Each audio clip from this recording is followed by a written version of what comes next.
Hello everyone. In today's video, I have taken up an important topic of English grammar. Subject-verb agreement. The subject and verb are the most important elements of a sentence. The subject-verb agreement is very important because without it, the reader can be confused. Subject-verb agreement simply means the subject and verb must agree in number. This means both need to be singular or both need to be plural. A singular subject needs a singular verb. A plural subject needs a plural verb. Let us look at some examples. The person waits. In this sentence, the subject of the sentence is singular, person. And the verb waits is also singular. In the second sentence, the people wait. In this sentence, the subject of the sentence is plural, people. Hence, the verb of the sentence is also plural. Let us look at some more examples. A good student knows the value of communication skills. In this sentence, the subject of the sentence is student, which is singular.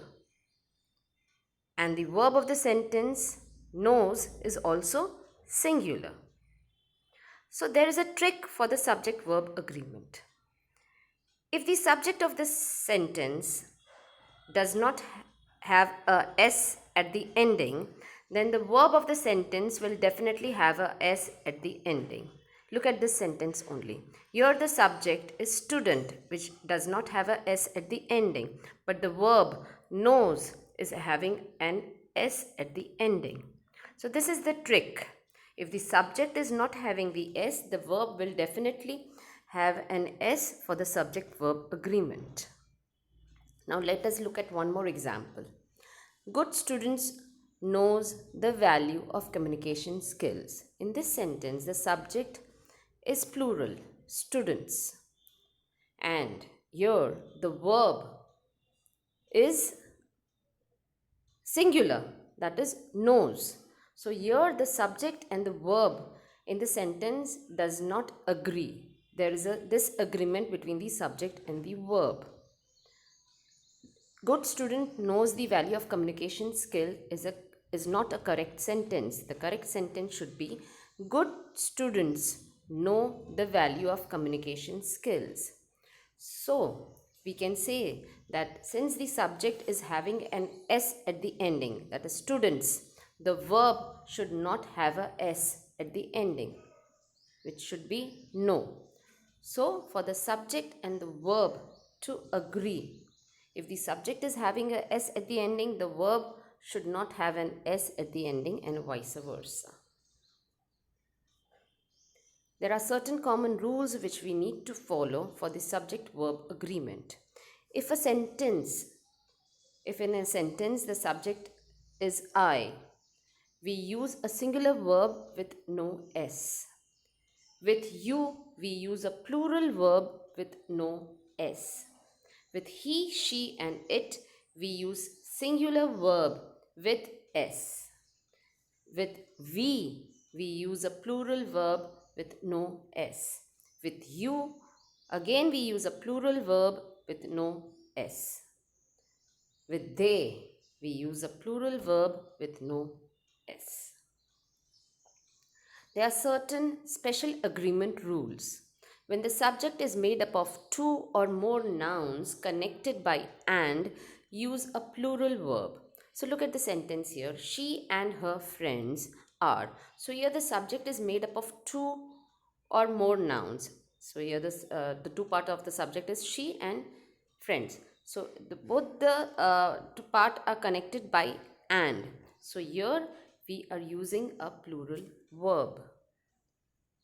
Second rule, when the subject is made up of two or more singular nouns connected by or, use a singular verb.